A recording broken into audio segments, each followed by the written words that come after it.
जय योगेश्वर। मानव कल्याण आश्रम गीता धाम कटकोना की ओर से छठी पर्व की सभी आध्यात्मिक मित्रों को शुभकामनाएं हैं।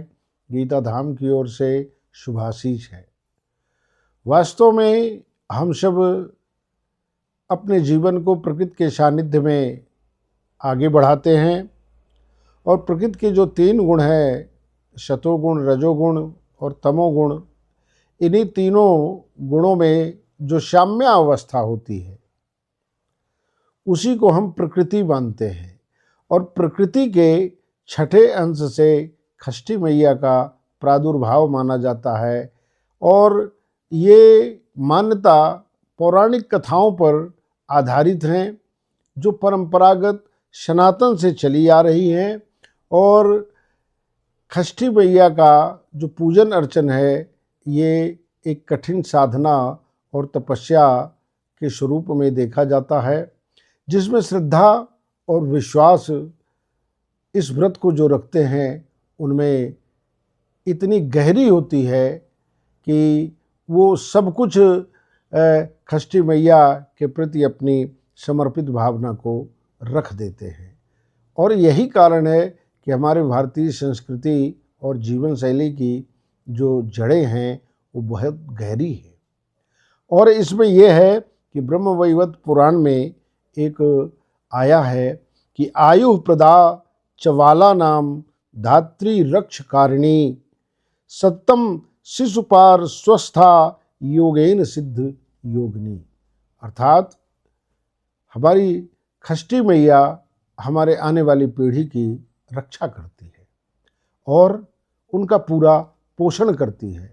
विपरीत परिस्थितियों में जब कभी भी हमारी आने वाली पीढ़ी आती है तो एक आध्यात्मिक शक्ति के रूप में वो प्रकट होकर जितने भी व्रतधारी हैं उनके मनोमस्तिष्क में वो तरंगित होकर के उन्हें एक शक्ति प्रदान करती हैं, जिससे व्यक्ति फिर भटके हुए रास्ते से वापस आने लगता है और फिर उसका कल्याण का मार्ग खुल जाता है।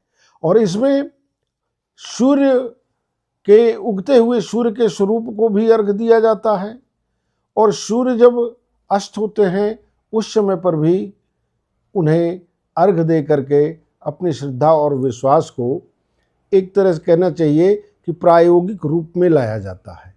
अब यहाँ पर इसका आध्यात्मिक पक्ष यदि हम देखें तो षष्ठी मैया के पूजन में सूर्य का उगते हुए सूर्य को अर्घ देना और अस्त होते हुए सूर्य को भी अर्घ दे करके अपनी श्रद्धा और विश्वास को आगे बढ़ाना, वो ये प्रदर्शित कर रहा है एक तरह से कि सूर्य से ही हमें ज्ञान जैसे मिलता है तो हमारे मनोमस्तिष्क से अंधकार रूपी जो दुष्विचार होते हैं वो दूर होते हैं और सूर्य अंधकार को दूर करता है, प्रकाश की ओर ले जाता है। अर्थात सूर्य एक ज्ञान का प्रतीक, हमारे मनोमस्तिष्क में ज्ञान आना चाहिए तभी हम प्रकृति के गुणों को समझेंगे और उनके साथ एक साम्य अवस्था निर्मित कर पाएंगे। और ये साम्य अवस्था ही हमें हमारे अंदर जो दुष्विचार उत्पन्न होते हैं, जो दुष्प्रवृत्ति उत्पन्न होती है, उसको नियंत्रित करती है। सद्विचार बनते हैं, सद्वृत्ति बनती है, सत्कर्म होते हैं, सद्परिणाम आते हैं और फिर उसी में हमें आनंद की अनुभूति होती है। हर व्यक्ति स्वनियंत्रित हो जाता है।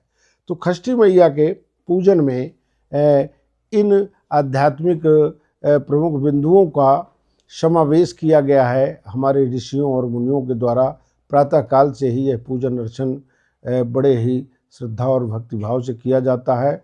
तो मानव कल्याण आश्रम गीता धाम कटकोना की ओर से सभी छठी पर्व के जितने भी भक्त हैं उनके श्रद्धा और विश्वास को हम नमन करते हैं और छठी मैया से प्रार्थना करते हैं कि इनके मनोवांछित फल जो इनके मन में एक लक्ष्य के रूप में है और सद्विचारों के साथ है, सूर्य के प्रकाश के साथ है, ज्ञान के साथ है, तो ये पूरी हों, ये शुभकामनाएं हैं। बहुत बहुत धन्यवाद। जय छठी मैया की, जय योगेश्वर।